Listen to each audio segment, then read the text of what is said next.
Ao findar o labor desta vida, quando a morte ao teu lado chegar, que destino há de ter a tua alma? Qual será no futuro o teu lar? Muitas vezes esta frase que está no vídeo, a sobrevivência do mais apto, é usada como uma desculpa fraca para tratar os outros com desdém, que são vulneráveis e menos assertivos do que nós. Quando queremos nosso próprio caminho e desejamos alcançar algo, mesmo que isto possa ferir e prejudicar os outros, justificamos nosso comportamento repugnante na sobrevivência do mais apto. Acotovelamos nosso caminho para frente, ganhamos terreno elevado e, ao fazê-lo, esmagamos e insultamos os fracos. Dizemos que isso acontece em muitos estratos da criação. Algumas espécies morreram porque formas de vida mais dominantes as forçaram à extinção. Nos conflitos na arena da vida, imaginamos em vão que tamanho, força e supremacia são tudo o que importa. O prêmio pode ser ganho por aqueles que estão dispostos a fazer o máximo para obtê-lo. Felizmente, na questão da salvação da nossa alma, este princípio não tem lugar. A salvação está disponível para todos, sem dinheiro ou preço, sem energia, esforço ou despesas. Não é exclusivamente para os ricos, os religiosos, os poderosos, os nobres, os famosos, os merecedores. De fato, o Senhor Jesus Cristo disse em Lucas capítulo 19, versículo 10, falando dele mesmo, o Salvador, porque o Filho do Homem veio buscar e salvar o que se havia perdido. Em Mateus capítulo 9, versículo 13, o Salvador disse: não vim chamar justos, mas pecadores ao arrependimento. A grande palavra cardeal do Evangelho é todo aquele e que traz salvação ao alcance de toda a humanidade e de todo o ser humano, independente de credo, cor ou classe. Você pode se sentir em grande desvantagem. Seus pecados podem agora sugerir ou pode surgir diante de você, fazendo você se sentir impuro e totalmente indigno. E é verdade, você pode sentir que até agora você evitou e ignorou a Deus, mas, graças a Deus, você pode receber misericórdia e obter a maior bênção imaginável, a salvação plena e eterna de Deus. A Bíblia deixa claro que a salvação não vem das obras, para que ninguém se glorie. Não vem das obras boas. Não vem das obras justas que nós podemos fazer. Ela vem por graça. Efésios capítulo 2, versículo 9, o versículo 8 diz que a salvação não vem de você, é dom de Deus. Romanos capítulo 6, versículo 23, afirma que o dom gratuito de Deus é a vida eterna, por Cristo Jesus, nosso Senhor. Quem quer que você seja, onde quer que você esteja, agora você pode receber o perdão dos seus pecados e ser salvo do julgamento eterno, confiando, depositando a sua fé no Senhor Jesus Cristo, aceitando o dom gratuito da salvação, sem oferecer nada em troca. Assuma a sua culpa. Arrependa-se de seus pecados e aceite o perdão gratuito que Deus oferece.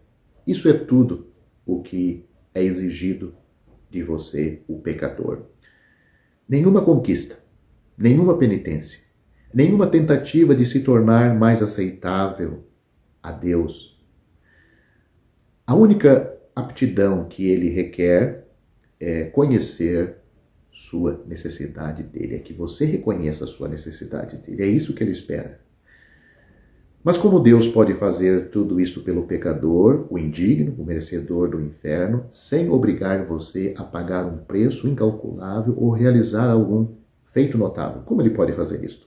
A resposta está no fato surpreendente de que o próprio Filho de Deus se ofereceu para pagar o preço assombroso de nossa salvação eterna e se ofereceu para suportar o castigo por nossos pecados. É por isso que ele veio do céu.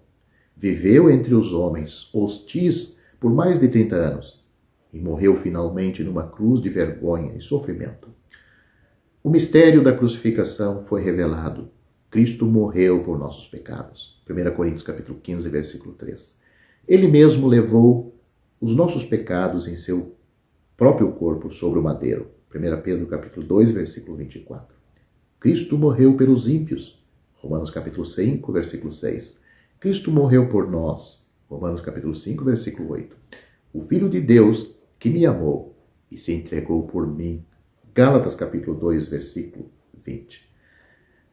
Para sua salvação, a obra já está consumada. Se você pensava em fazer algo para ganhar esta salvação, esqueça. Você já chegou tarde demais. Ela já foi cabalmente executada, concluída e para sempre. O Senhor Jesus Cristo na cruz disse, em relação a esta obra da salvação, ele disse, está consumado.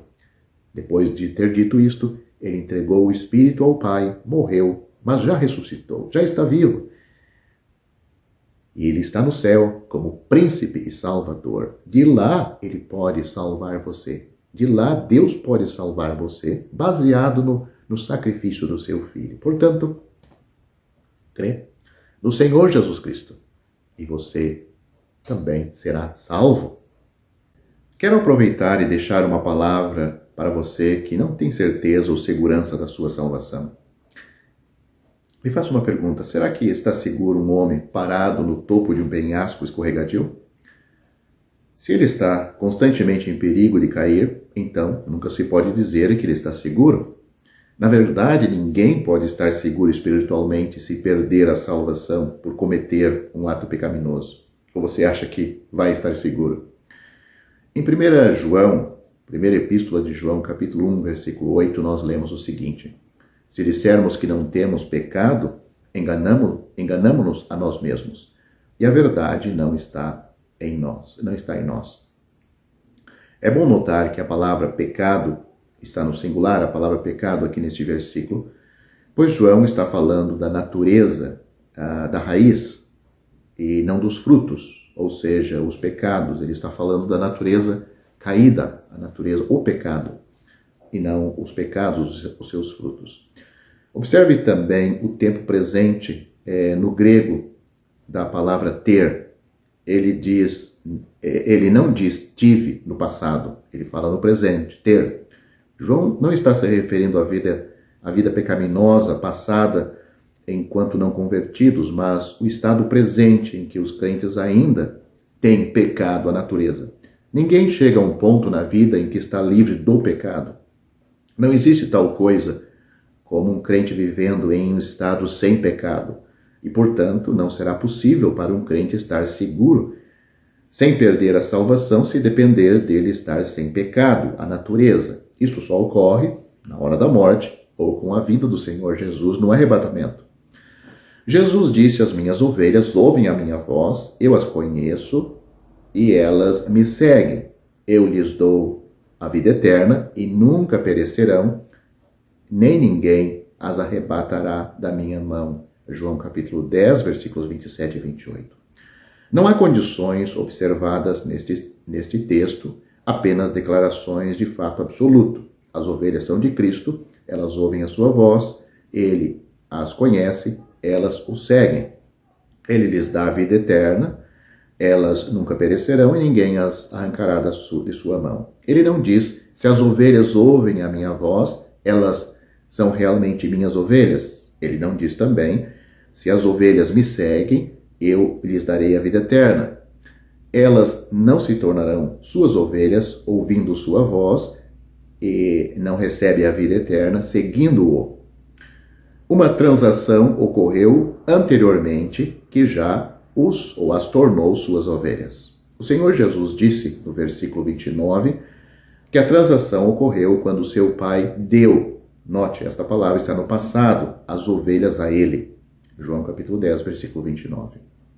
Agora que eles ou elas pertencem a Cristo, é de se esperar que as ovelhas façam o que as ovelhas geralmente fazem. Elas conhecem a voz de seu pastor e seguem sua liderança. Elas não seguirão nenhuma outra voz. Ele deixou isto claro nos versículos 4 a 5. As ovelhas o seguem, porque conhecem a sua voz, e não seguirão o estranho, mas fugirão dele, porque não conhecem a voz dos estranhos. Jesus disse, eu sou a porta, se alguém entrar por mim, salvar-se-á, ou será salvo, e entrará e sairá e achará pastagens.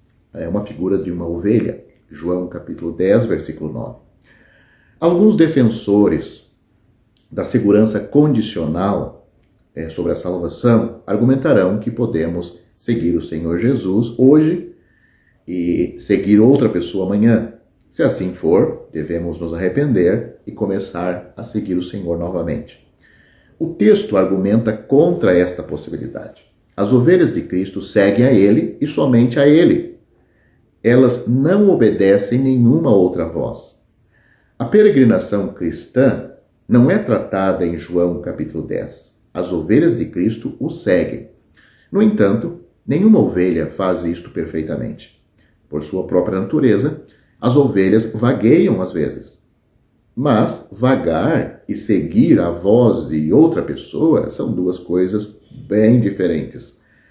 O que acontece quando as ovelhas vagueiam? E se elas não seguirem sua liderança o tempo todo? O que acontece? Se vagueiam e não seguem a sua liderança o tempo todo, elas ainda são propriedades do pastor? Elas ainda são suas ovelhas? Elas ainda estão sob seus cuidados? Sim. Quando elas vagueiam, o pastor realmente as estimula, junto com seu cajado, a seguir na direção certa novamente. Mesmo se elas vagueiam longe, ele vai atrás das ovelhas, porque elas são suas ovelhas. Mas não há nenhuma sugestão neste texto de que podemos vagar e ficar perdidos e necessitados de salvação mais uma vez. Isto implicaria que Cristo é incapaz de manter aqueles sob os seus cuidados. Poderíamos ter esperado que o Senhor Jesus dissesse no versículo 24, aí de João capítulo 10, as minhas ovelhas ouvem a minha voz e me conhecem. Em vez disso, ele disse, eu as conheço. Porque ele está enfatizando a segurança das ovelhas, seu conhecimento delas é mais importante do que seu conhecimento dele, ou seja, o conhecimento dele pelas ovelhas é mais importante do que o conhecimento das ovelhas dele, em relação a ele. Porque Cristo conhece suas ovelhas, ele nos guardará e protegerá. O uso da palavra mão, aqui no texto, na declaração do Senhor, ninguém as arrebatará da minha mão, não está enfatizando tanto uma mão física, de 5 dedos, que envolve o crente, mas sim o fato de que as ovelhas estão sob os seus cuidados e custódia. As ovelhas pertencem a ele. O fato de que ninguém os arrancará de sua mão indica pelo menos 2 coisas. Primeiro, não há ninguém poderoso o suficiente para levar suas ovelhas. Ao contrário do mercenário, dos versículos 12 a 13, é por isso que ele, o Senhor, pode dizer, eles nunca perecerão, ou elas nunca perecerão, no versículo 28. Segundo, as ovelhas nunca se tornarão propriedade de ninguém, mas sempre pertencerão a ele.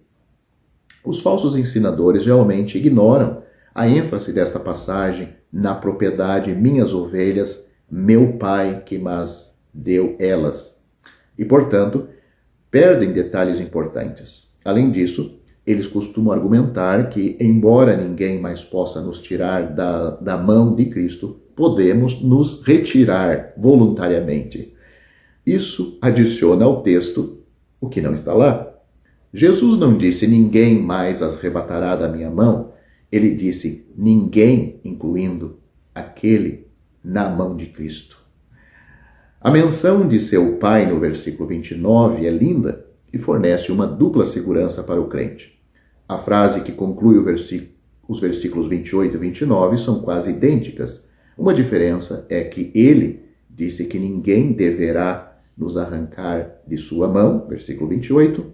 Ele acrescenta que ninguém pode nos arrancar da mão de seu Pai, no versículo 29. Nenhuma ovelha se perderá, porque nenhuma ovelha pode se perder. Ele é tão forte que as ovelhas nunca precisam temer. Jamais pereceremos. Nos foi dada a vida eterna. Estamos nas mãos divinas, porque pertencemos ao bom pastor. O Senhor Jesus Cristo disse: quem ouve a minha palavra e crê naquele que me enviou, não entrará em condenação, mas passou da morte para a vida. Ele também disse: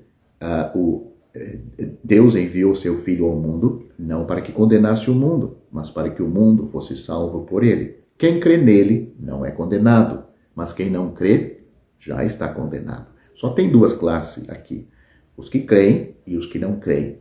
Aqueles que creram no Senhor Jesus estão salvos, seguros, eternamente seguros. Aqueles que não são salvos, eles nunca mudaram a sua situação, eles não tinham uma outra situação, eles tinham só a situação de condenados. É assim que você está se você não está salvo. Você não precisa praticar nenhum pecado para ser condenado ao inferno.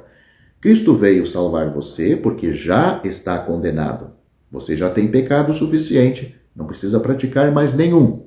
Você já está condenado ao inferno. O que você precisa é de um Salvador. Este Salvador lhe dá total segurança. Ele disse, repito, eu sou a porta, se alguém entrar por mim, será salvo. O apóstolo Pedro disse, em nenhum outro há salvação, porque também debaixo do céu, nenhum outro nome há dado entre os homens, pelo qual devamos ser salvos. Só por Jesus é que nós somos salvos. E continuamos sendo salvos eternamente. Atos capítulo 4, versículo 12. Você, querendo ser salvo, você tem que crer no Senhor Jesus Cristo. Você também será salvo.